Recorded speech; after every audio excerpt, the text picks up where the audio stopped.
اعوذ باللہ من الشیطان الرجیم بسم اللہ الرحمن الرحیم ولو اننا نزلنا الیہم الملائکۃ وکلمہم الموتى وحشرنا علیہم کل شیء قبلا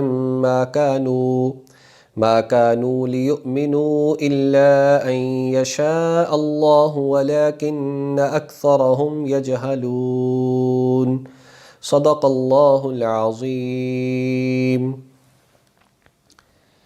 7ویں پارے کے اخیر میں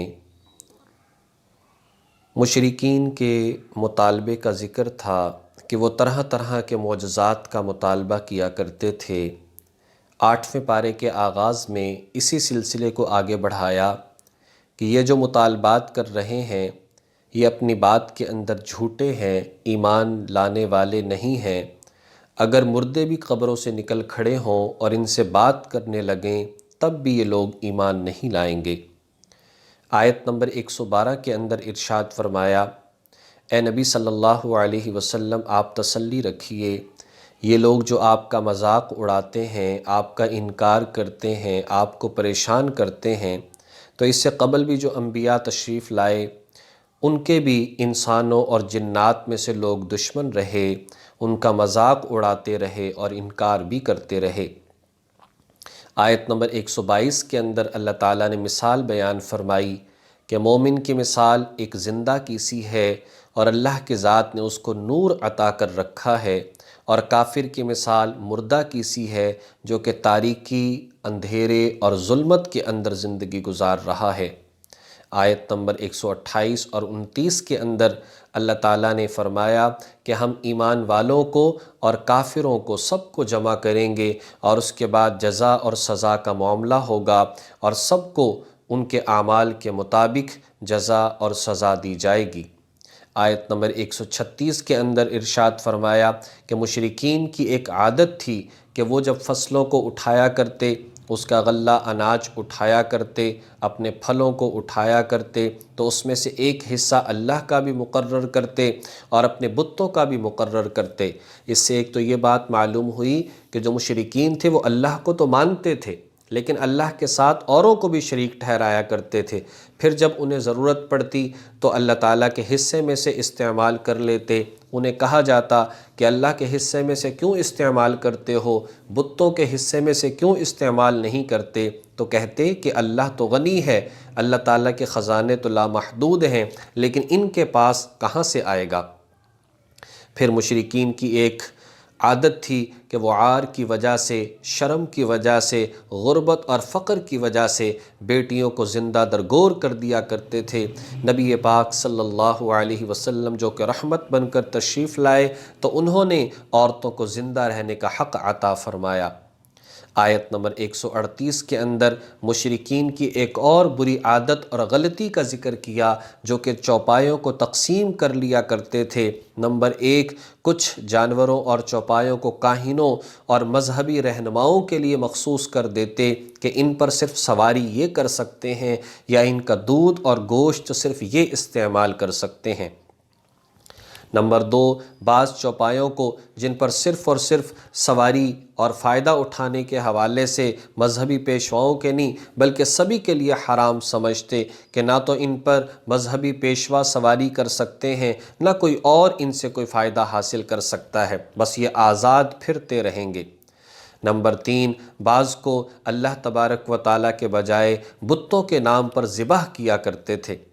نمبر 4، کبھی ایسا ہوتا کہ اگر کسی مادہ کے ہاں کوئی بچہ پیدا ہوتا، اگر وہ مردہ پیدا ہوتا تو کہتے کہ یہ مردوں عورتوں سبھی کے لیے حلال ہے، اگر زندہ پیدا ہوتا تو پھر کہتے کہ صرف اور صرف یہ مردوں کے لیے حلال ہے۔ تو اللہ تبارک و تعالیٰ نے ارشاد فرمایا کہ اے لوگو، یہ حلال اور حرام قرار دینے کا حق صرف اللہ کو ہے، اپنی مرضی سے چیزوں اور جانوروں کو حلال حرام مت قرار دو۔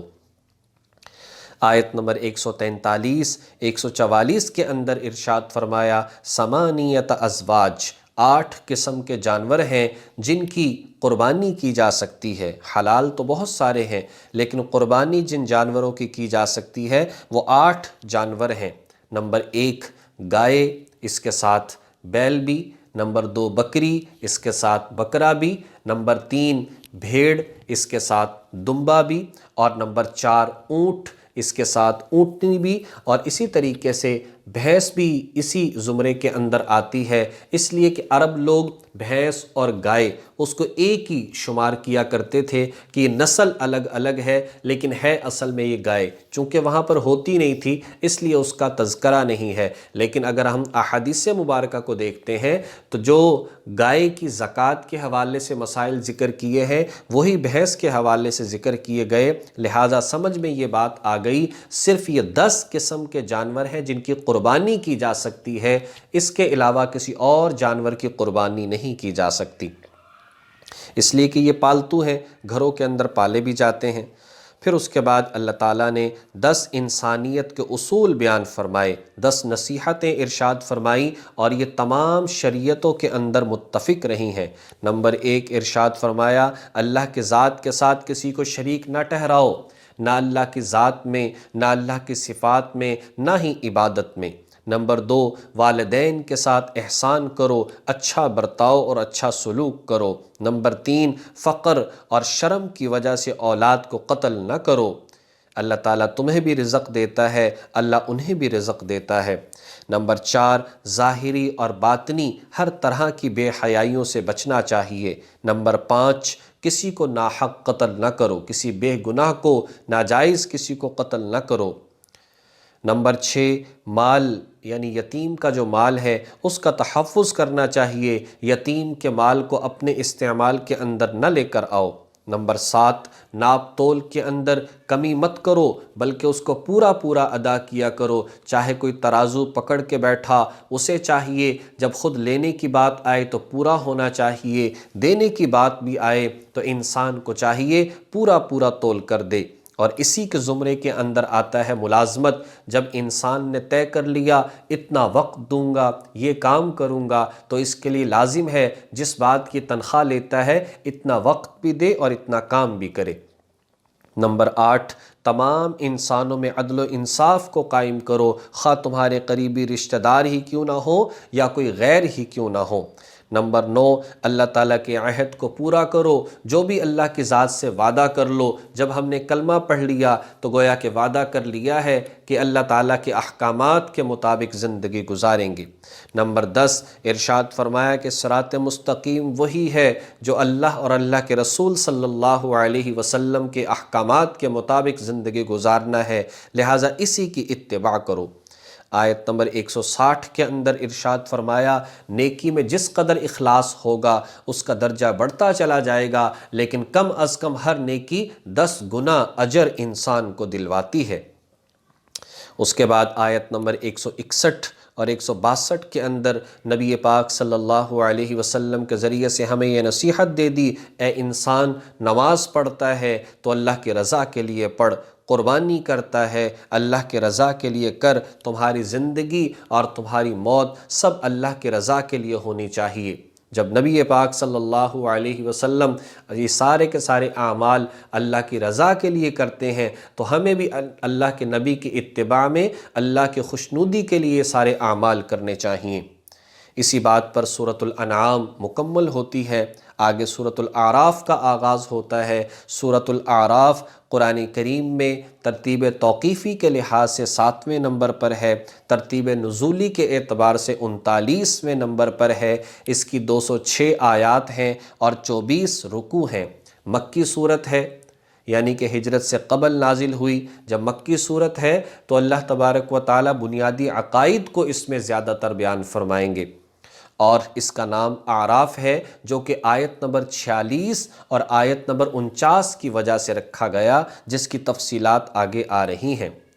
اللہ تعالیٰ نے حروف مقطعات کے ذریعے سے سورت کو شروع فرمایا اور فرمایا کہ یہ قرآن کریم ایک عظیم نعمت ہے، اس کی قدر کرو اور یاد رکھو تم سب کے سب آدم کی اولاد ہو، لہذا آپس میں ایک دوسرے کا احترام کیا کرو۔ اللہ تعالیٰ کی ذات نے انسان کو عزت عطا فرمائی، نمبر 1 کہ اس کو اپنے ہاتھوں سے بنایا، نمبر 2 وَنَفْخَتُ فِيهِ مِن رُوحِي، اپنی روح کو اس میں پھونکا، اور نمبر 3 کہ فرشتوں کے ذریعے سے انسان کو سجدہ کروایا، جس کی وجہ سے یہ فرشتوں سے بھی افضل ہے اور اشرف المخلوقات ہے۔ اس کے بعد اس صورت کی ایک انفرادیت بیان فرمائی کہ اس میں 4 جگہ پر انسان کو یا بنی آدم کہہ کر خطاب فرمایا، جو کسی اور صورت کے اندر نہیں ہے۔ ارشاد فرمایا پہلی آیت نمبر 26 میں یا بنی آدم قد انزلنا علیکم لباسا یواری سوآتکم وریشا، اللہ تعالیٰ کی ذات نے تمہارے لیے لباس نازل کیا جو تمہارے سطر کو ڈھانپنے کا ذریعہ ہے، زینت کا ذریعہ ہے، اور یاد رکھو سب سے بہترین لباس تقوی اور پرہیزگاری ہے۔ اس کے بعد آیت نمبر 27 کے اندر ارشاد فرمایا اے انسان کہیں تم شیطان کے بہکاوے میں مت آ جاؤ، اے آدم کی اولاد، دیکھو حضرت آدم علیہ السلام کیسے شیطان نے ان کا لباس اتروا دیا، تم بچتے رہنا کہیں شیطان تمہیں اس طرح سے بہکا نہ دے اور جو ہے اپنی سرکشی کی وجہ سے راہ راست سے تمہیں ہٹا نہ دے۔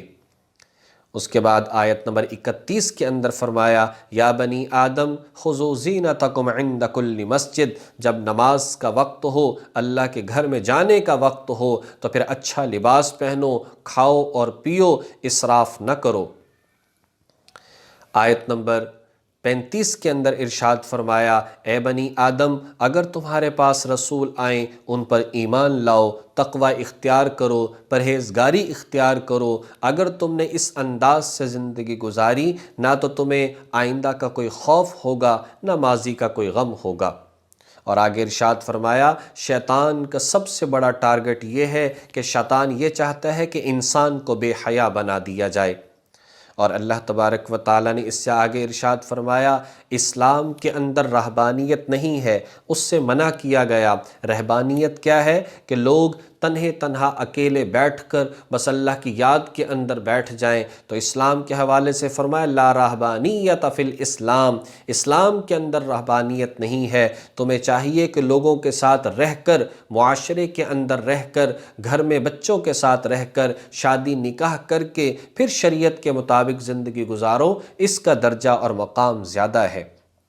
11ویں اور 12ویں رکوع میں اللہ تعالیٰ نے 2 گروہوں کا بڑی تفصیل کے ساتھ ذکر فرمایا، جس کا خلاصہ یہ ہے ایک گروہ وہ ہے جو کہ انکار کرنے والا ہے اللہ کی تعلیمات کا، اللہ کے نبیوں کا، ان سے بغض رکھنے والا ہے، حسد کرنے والا ہے، نافرمانی کرنے والا ہے، اس کا انجام دوزخ ہے۔ دوسرا گروہ وہ ہے جو انبیاء اور اللہ تعالیٰ کی باتوں پر ایمان رکھنے والا ہے، محبت کرنے والا ہے، فرما برداری اختیار کرنے والا ہے، اس کا انجام جنت ہے۔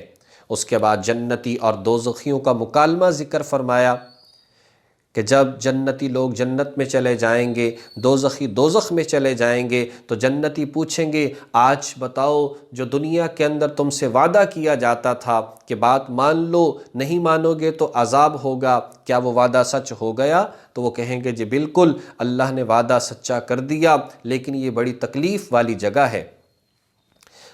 اس کے بعد 12ویں اور 13ویں رکوع کے اندر فرمایا وَنَادَى أَصْحَابُ الْأَعْرَافِ، جب جنتی لوگ جنت میں چلے جائیں گے، دوزخی لوگ دوزخ میں چلے جائیں گے، تو وہ لوگ جن کی نیکیاں اور گناہ برابر ہوں گے، اللہ تعالیٰ جنت اور دوزخ کے درمیان ایک جگہ ہے جس کو اعراف کہا جاتا ہے، وہاں پر ان لوگوں کو رکھا جائے گا، اور چونکہ ایمان والے ہوں گے تو آخرکار کچھ عرصے کے بعد ان کو بھی جنت کا حصہ بنا دیا جائے گا۔ پھر اللہ تعالیٰ نے فرمایا کہ دیکھو اللہ نے آسمان کو پیدا کیا، اللہ نے زمین کو پیدا کیا، اللہ تعالیٰ کی ذات نے عرش کو بنایا، اللہ کی ذات نے کرسی کو بنایا، ان کے درمیان کتنی چیزوں کو بنایا، سب انسان کے لیے بنائیں۔ جو اللہ تعالیٰ کی ذات ان سب کو بنانے پر قادر ہے، وہی ذات مستحق ہے کہ اسی کی عبادت کی جائے۔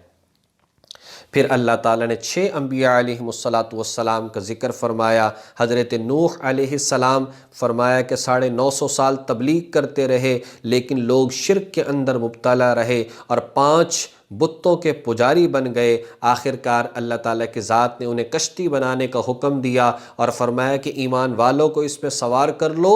شرک کرنے والے اور نافرمان لوگوں کو اللہ تعالیٰ کی ذات نے ختم فرما دیا، تباہ و برباد اور غرق فرما دیا۔ حضرت ہود علیہ السلام کا ذکر فرمایا آیت نمبر 65 میں، جسے قوم عاد کی طرف بھیجا گیا۔ یہ لوگ شرک کے اندر مبتلا رہے اور آخر کار اس وجہ سے عذاب کے مستحق ٹھہرے۔ حضرت صالح علیہ السلام کو قوم سمود کی طرف بھیجا۔ ان کے مطالبے کے مطابق پہاڑ سے اونٹنی نکلی، لیکن یہ لوگ دشمن بن گئے اور اونٹنی کو قتل کر ڈالا، جس بنیاد پر اللہ تعالیٰ کا عذاب ان پر آیا۔ حضرت شعیب علیہ السلام کو قوم مدین کی طرف بھیجا۔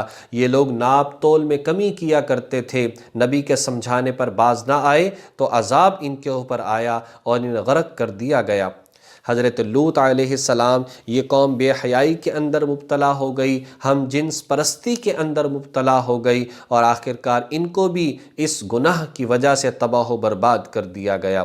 حضرت موسیٰ علیہ السلام کو بنی اسرائیل کی طرف بھیجا، اور بنی اسرائیل جب اللہ تعالیٰ نے ان کو سمجھایا اور پھر حضرت موسیٰ علیہ السلام سے کہا کہ فرعون کو جا کر سمجھاؤ، لیکن وہ خدائی کا دعویٰ کرتا رہا۔ اس نے موسیٰ علیہ السلام اور باتوں کی ناقدری کی۔ آخرکار بادشاہت کے ہوتے ہوئے، مال و دولت کے ہوتے ہوئے ان کو غرق کر دیا گیا۔